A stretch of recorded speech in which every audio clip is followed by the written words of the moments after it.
Aujourd'hui, on va faire changement de ce qu'on mange tous les jours. Donc, on va faire les fameuses lahmacun, les pizzas turques cuites à la poêle. C'est explosif en termes de saveur et n'importe qui peut le faire vu que c'est cuit à la poêle. C'est parti!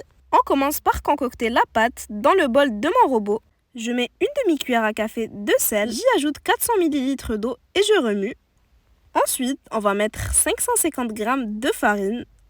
La farine, on l'ajoute petit à petit en mélangeant bien entre chaque ajout. Vous pouvez faire ceci à la main, il n'y a pas de souci.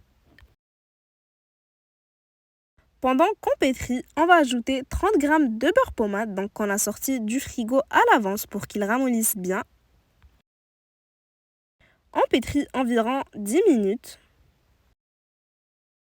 Ensuite, on va transférer la pâte sur le plan de travail, donc on le farine bien avant d'y mettre notre pâte. Et on la travaille encore un peu de cette façon jusqu'à ce qu'elle obtienne une texture pas du tout collante. Ensuite, on va couper 11 pâtons de poids égal. Donc 11 pâtons pour 11 lahmacun. N'hésitez pas à adapter les quantités selon vos besoins. On en forme des jolies boules de cette façon.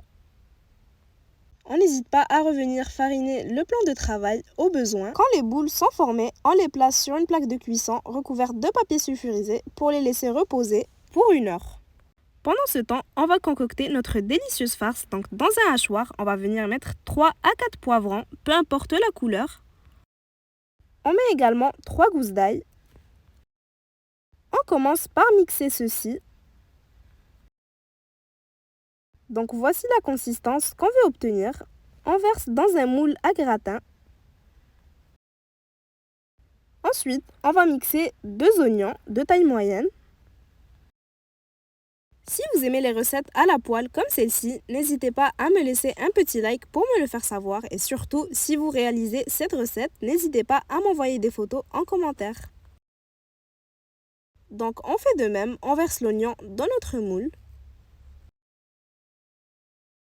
Cette fois-ci, on va mixer 2 tomates également de taille moyenne avec un bouquet de persil qu'on va couper pour faciliter le mixage.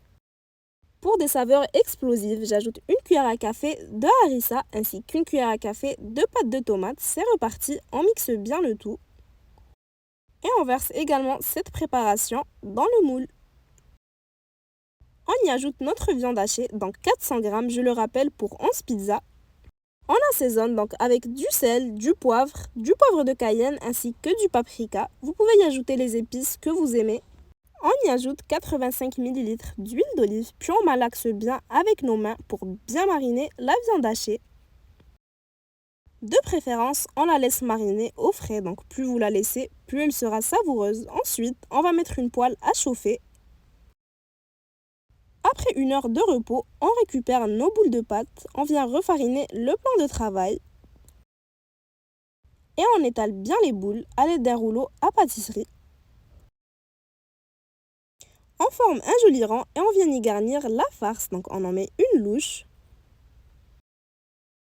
Si vous avez besoin de revoir certains ingrédients, tous les détails sont en description. Donc on étale bien notre farce de lahmacun. On laisse un petit espace sur les bords, comme ceci. Ensuite, il ne nous restera plus qu'à cuire notre pizza turque, donc sur la poêle qui a bien chauffé. On dispose la pizza, on couvre et on laisse cuire. Donc pour gagner du temps, on va garnir le reste des lahmacun pendant que les premières sont en train de cuire, au lieu de tous les garnir en même temps. On refait les mêmes étapes, on les étale bien, on forme un joli rang, puis on va bien les garnir.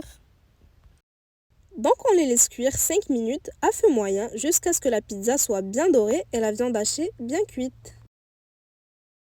Et voilà, c'est vraiment pas difficile à faire, mais ça permet de faire changement de ce qu'on mange tous les jours. Donc vous pouvez décider de les manger comme ça ou bien de les garnir.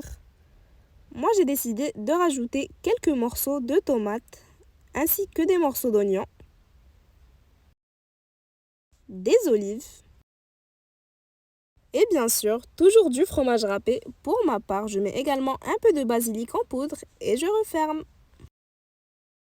J'espère que la recette vous aura beaucoup plu. Si c'est le cas, n'hésitez pas à la liker et à la partager avec vos proches. Et à bientôt pour de nouvelles inspirations.